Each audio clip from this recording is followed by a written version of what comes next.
It is no secret that organizations in the crypto industry have often clashed with authorities, with Ripple's current lawsuit vs. the SEC being probably the most noteworthy example. However, the SEC is now suing even larger people in the crypto business. Binance and Coinbase, two crypto juggernauts, have become the latest to dispute with us authorities. Attorney John Deaton, the creator of crypto law, took to Twitter to explain the significance of Judge Annalisa Torres' summary judgment ruling in the SEC vs. Ripple litigation. The comment was made by Attorney Deaton in response to a tweet by prominent Bitcoin YouTuber Scott Melker. Melker stated in a tweet today that if Americans do not fight back against the SEC's outrageous overreach, they would be limited to trading just 4 cryptocurrencies on Wall Street. Run exchanges: Bitcoin BTC, Ethereum, Litecoin Cash, and Bitcoin Cash, BH. Notably, Melker cited the 4 crypto assets since SEC Chair Gary Gensler earlier referred to them as commodities while referring to other tokens as securities. Furthermore, Melker said that the 4 digital currencies are the only ones traded on the X exchange, a recently formed crypto trading platform sponsored by Wall Street heavyweights such as Fidelity Digital Investments, Charles Schwab, and Citadel Securities. In response to the tweet, Attorney Deaton said that Judge Torres' judgment becomes potentially more relevant with each passing day. He said that if the court rules against XRP, it would be status quo, with greater political clout for those promoting anti-crypto campaigns such as Gensler, Warren Buffett, and Rep. Brad Sherman. Deaton, on the other hand, believes that if Judge Torres rules in favor of XRP, it would be good news for other crypto assets and the whole market. Meanwhile, the SEC has maintained authority over the whole cryptocurrency sector. According to Gensler, all crypto assets other than Bitcoin are securities, as previously reported. Following his statement, the SEC launched a broad investigation on cryptocurrency-related firms, saying that they violated securities laws. The SEC sued Coinbase and Binance last month with enabling the trade of unregistered securities such as ADA, Sol, Matic, and Algo. Remember that the SEC says XRP is a security, which brings the coin's secondary market transaction into question. Notably, Judge Torres is likely to make a decision on whether XRP secondary market transactions qualify as securities. If the court determines that XRP is not a security, it will set a legal precedent that calls the SEC's jurisdiction to regulate a large chunk of the market into question. As a result, other token issuers might use the judgment and claim that their particular crypto assets are not securities. As the SEC vs. Ripple case nears its conclusion, members of the XRP community have been asking several concerns about the case.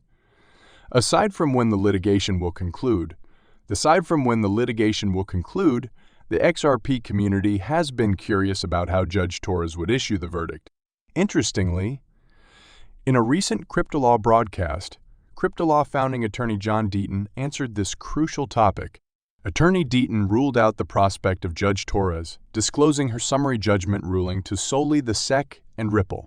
A lot of people are curious about how this summary judgment verdict will be revealed. Is she planning to inform Ripple and the SEC? No way. Deaton was reported as saying, according to the Pro-XRP Council, Judge Torres will issue the summary ruling in the public docket. According to Deaton, the judgment will be made public in the same manner as earlier decisions in the case, including Judge Torres' decision on the Dubert expert motion. We'll get the filings in the public docket just like we got Hyman's emails and other rulings, Deaton added. He also said that the public would be informed of the verdicts at the same time. However, the crypto law founder said that the judgment will be sent to the Ripple and SEC attorneys engaged in the case. Deaton emphasized that the decision might be sent to the parties involved in the case through email a few minutes before the public knows about it. Furthermore, Deaton said that the United States District Court for the Southern District of New York often deals with financial-related issues and understands how crucial information is exploited for insider trading. Because the court is aware that anyone may engage in insider trading utilizing major judgments such as the summary judgment in the SEC EVs. Ripple litigation, it will guarantee that the Ripple lawsuit's ultimate conclusion remains a top secret. As a result, Deaton claims that no one will have preliminary knowledge about the ruling's substance before it is made public.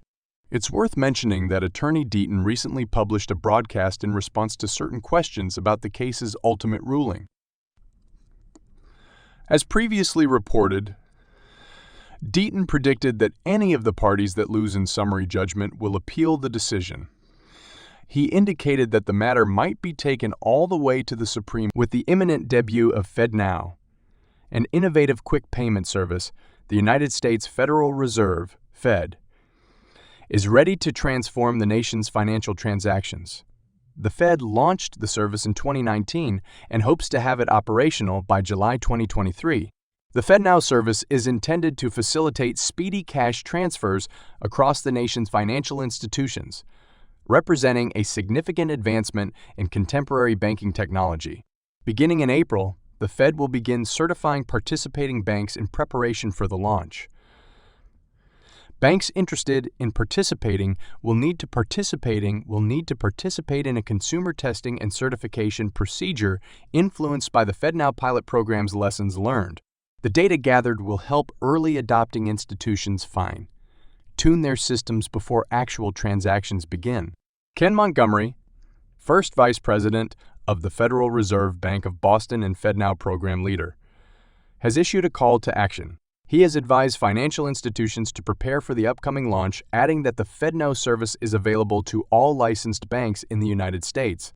This development occurs amid a background of increased interest in blockchain-based alternatives.